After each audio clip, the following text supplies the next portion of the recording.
एक म्हण आठवली, गाढवा पुढे गायली गीता आणि काळचा गोंधळ बरा होता.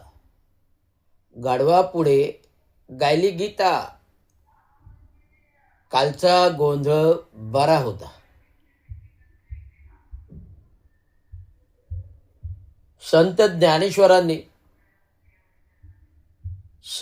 ज्ञानेश्वरांनी दगडामध्येही जीव ओतला. संत ज्ञानेश्वरांनी दगडामध्येही जीव ओतला आणि ती निर्जीव भिंत चालवून दाखवली. हा आहे जिवंत आत्मा सुसंवाद. ज्या ज्ञानेश्वरांनी, ज्ञानेश्वर, नामदेव, तुकाराम, मुक्ता यांनी त्या चालणाऱ्या भिंतीवरती बसून गेले. म्हणजे कसं आहे, आपण म्हणतो देव आहे, देव नाही, परंतु खऱ्या अंतर्मनाने जर आणि स्वच्छ भावनेने कुठल्याही एक रुपयाचं पाप नसेल, अशाच माणसांनी, प्राणीमात्रांनी, महिलांनी जर स्वच्छ धावा केला ना, तर कोण जाणे कुठून अशी एक हवा येते आणि ती सर्व काही करून जाते आणि बुडत्या जहाजालाही वाचवते. असं दैवत्व त्याच्यामध्ये येतं. त्याचा ज्वलंत उदाहरण मी घेतलेलं आहे ना. म्हणजे संकट समयी जर एखाद्या प्रामाणिक माणसावरती जर कोणी घाला घातला, तर त्याला साथ द्यायला हा देव प्रत्यक्षात येतो. हा अनुभवणारा माणूस स्वतः रविराज रवींद्र शिंदे आहे, ज्याच्या पडत्या काळामध्ये जो 2020 ते 2023 हा धुरंधर पडता काळामध्ये राजकारण्यांचा बळी बनवला गेला. त्याच्या एवढ्या 35 वर्षाच्या करिअरमध्ये धुरंधर असं प्रामाणिक काम करताना, कुठल्याही कामामध्ये 5 पैशाची अद्यापपर्यंत चौकशी नसताना, केवळ राजकीय दबावापोटी, केवळ राजकारणांपोटी निलंबित केलं, ठपका ठेवलं, पण त्यातूनही काही निष्पन्न झालं नाही. Clean chit. चौकशी अधिकारी म्हणाले, आपटे साहेब तुमची काय चौकशी करणार, तुमच्यावर काय आरोप आहेत? अरे म्हटलं, मला हेच तर दाखवायचं, माझ्यावर काय आरोप आहेत?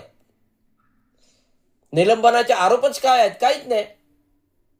ही सामाजिक भावना होती जी तुम्ही बोललात, आणि बोलणं हा व्यक्ती स्वतंत्र आहे. त्याचा काय आरोप आणि गुन्हा होऊ शकत नाही. जो संविधानाने दिलेला अधिकार आहे हे स्वतः चौकशी अधिकाऱ्यांनी मान्य केलं. त्यामुळे तिथेच चौकशी क्लोज आणि क्लीन चिट. काय मिळालं? केवळ 45 दिवस निलंबन करून मिळालं काय?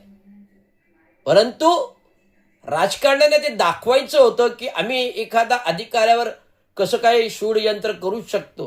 हे गोल्डन गँगला दाखवायचं ते आम्ही एखाद्या अधिकाऱ्यावर कसा वचका. परंतु तुम्ही अधिकाऱ्यांवर वचका नाही केला, तर त्या अधिकाऱ्याची पायामुळे त्याला नाहक बदनाम करायचा, त्याला प्रमोशनपासून वंचित ठेवायचं काम तुम्ही लोकांनी केलं. परंतु तो काय तुम्हाला घाबरला नाही आहे. पुरून उरलेला आहे, ज्याने पोलीस महासंचालकाकडे तुमच्या संबंधित ॲट्रॉसिटी गुन्हा टाकला आणि त्याची चौकशी ठाण्यात पोलीस कमिशनरला आली, मला फोन आले. पण तरी देखील माझ्या मनामध्ये दयेचा भावना आहे, माझ्या मनामध्ये दयेची भावना होती म्हणून तुम्ही लोक वाचलात. ना ते एकही ॲट्रॉसिटीच्या गुन्ह्यातून सुटला नसता तर मी ठामपणे तर पोलिसांची विनंती मान्य केली नसती. माझ्या वर्तकनगर प्रभाग समिती, माझ्या वर्तक पोलीस नगरमधील पोलिसांची जर मी विनवणी मान्य केली नसती. नाही आणा, मुख्यमंत्र्यांनाही पोलीस स्टेशनला बोलवा, उपमुख्यमंत्र्यांनाही बोलवा, कोण नगरसेवक असेल त्यांनाही बोलवा. जर असा ठाम निश्चय ठेवला असता तर पोलिसांना हे करावंच लागलं असतं, कारण कायद्याला सर्व समान आहेत. कोणी मुख्यमंत्री नाही, उपमुख्यमंत्री नाही, नगरसेवक नाही, लोकप्रतिनिधी नाही, कायद्याला सर्व समान आहेत. परंतु माझ्या पोलीस वर्गाची आर्तसात ऐकून त्यांच्यावरती नोकरीवर गदा नको म्हणून मी ती तूर्त तक्रार क्लोज केली. हा माझ्या मनातला दयेचा स्वभाव होता. पण तुम्ही रवींद्र शिंदेबद्दल वर काय केलं हे तुम्हालाच लकला भो. पण रवींद्र शिंदेला काय कुठे कमी नाही झालं. माझ्या बाबांचे आशीर्वाद आहेत, आई वडिलांचे आशीर्वाद. ज्या आई वडिलांनी सफाई काम करता करता नाव कमावलं, मोठं झालं, वडिलांनी नाव कमावलं आणि 4 मुलांनी नाव कमावलं आणि आजही नाव आहे आणि नाव वाढतंय. कमी झालं का? ह्या गोल्डन गँगने एकनाथराव शिंदेनं सांगून मला निलंबित केलं म्हणून माझं काही नुकसान झालं का? नाही झालं ना. शेवटी आता वाभाडे तुमचेच निघतात प्रत्येक वेळी माझ्या विविध प्रबोधनातून, विविध भाषणातून इज्जत तुमची निघते. माझं बापत बाल केसात पण वाकडा नाही होणार आहे, कारण आता मी सेवेमध्ये नाही आहे. तेव्हा सेवेत होतो म्हणून तुम्हाला ते आक्षेपाने करायला, चुकीचं दबाव आणायला बरं पडलं. परंतु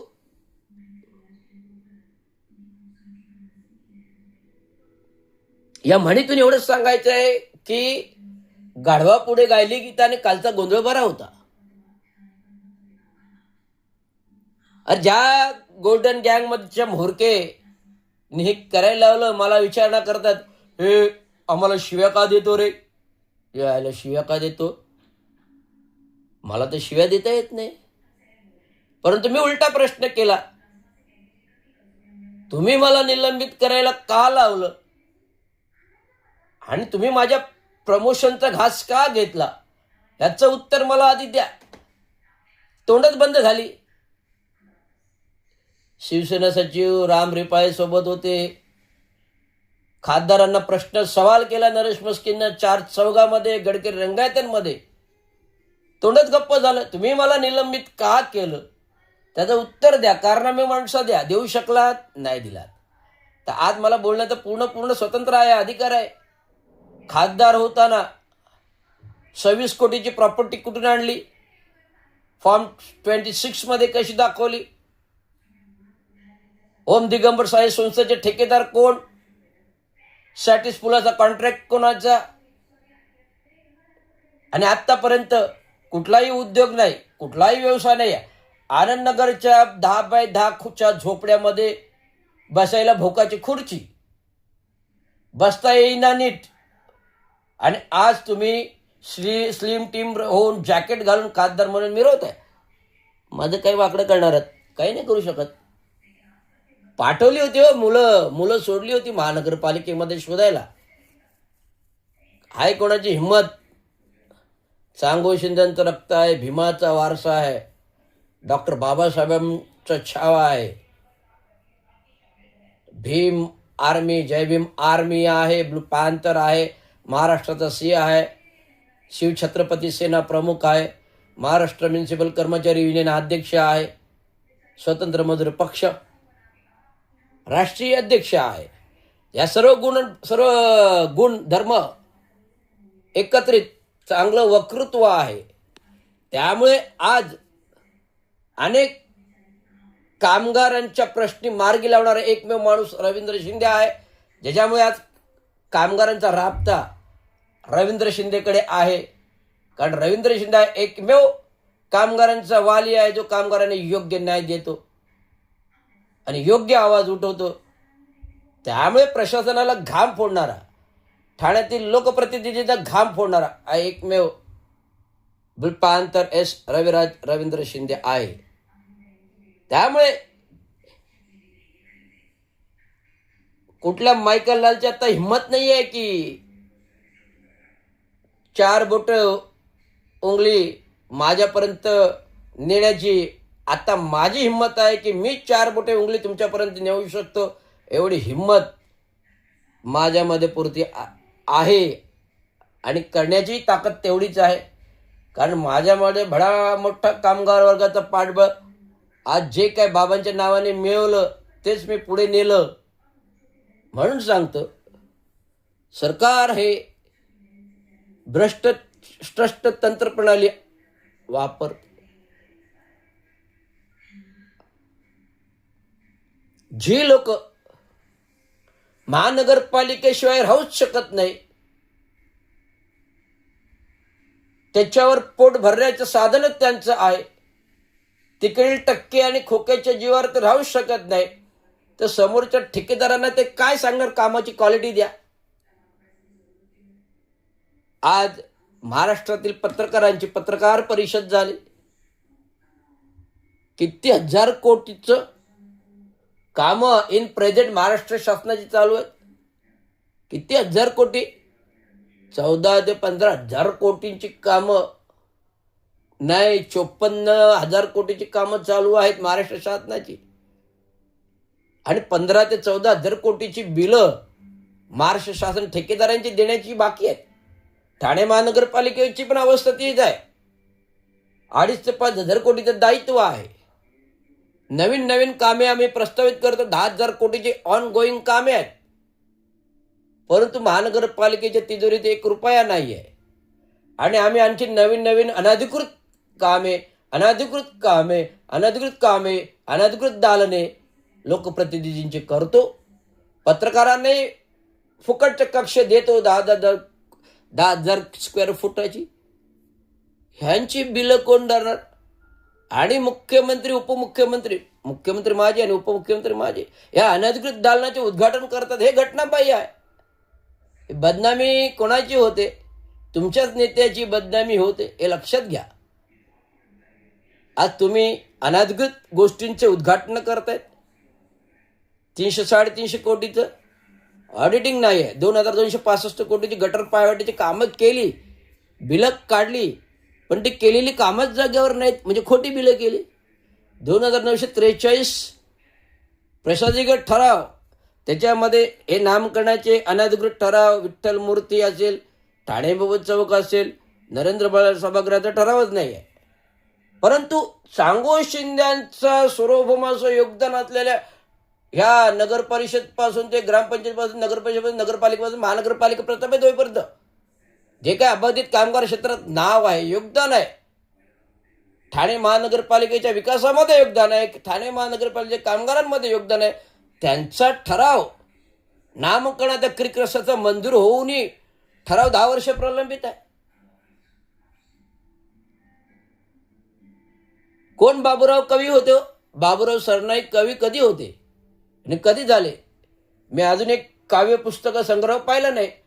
आणि त्याने त्या टाटाच्या जो काही सभागृह झाला, बाबूराव सरनाईक, कवी बाबूराव सरनाईक, म्हणजे सत्ताधाऱ्यांचे सत्ताधार.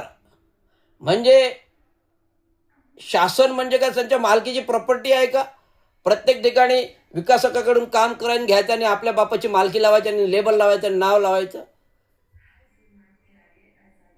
आज एकी वास्तुदाका डॉक्टर बाबासाहेब आंबेडकरांच्या नावाचं, एकी वास्तुदाका तथागत गौतम बुद्धांच्या बुद्धविहाराची, जी एकनाथराव शिंदेंनी नगरविकास मंत्रीमध्ये निधीतून दिले का केले. परप्रांतीयांना तुम्ही सभागृहाला जागा देताय, निधी देताय, सगळ्या गोष्टी देताय. मी फिरलोय तुमच्याबरोबर निवडणूक पूर्व उद्घाटनाला. गुजराती, मारवाडी, वैश्य, काय सारवी समाज या सगळ्यांना तुम्ही जागा देताय, परप्रांतीयांना डोक्यावर बसवताय, पण मराठी माणसाला एकही निधी साधं संडास बांधायला देत नाही, साधं उद्यान बांधायला देत नाही, साध्या फुटपाथ बांधायला देत नाही, गटर पायवाटा बांधायला देत नाही, आणि परप्रांतीयांना तुम्ही सरळ सरळ निधी देताय आणि पक्षाची पदही बहाल करताय. म्हणजे हा पक्ष मराठ्यांचा आहे की परप्रांतीयांचा हे समजत नाही. म्हणून म्हटलं ना, गाढवापुढे गायली गीता, कालचा गोंधळ बरा होता. धन्यवाद. जय विजय महाराष्ट्र.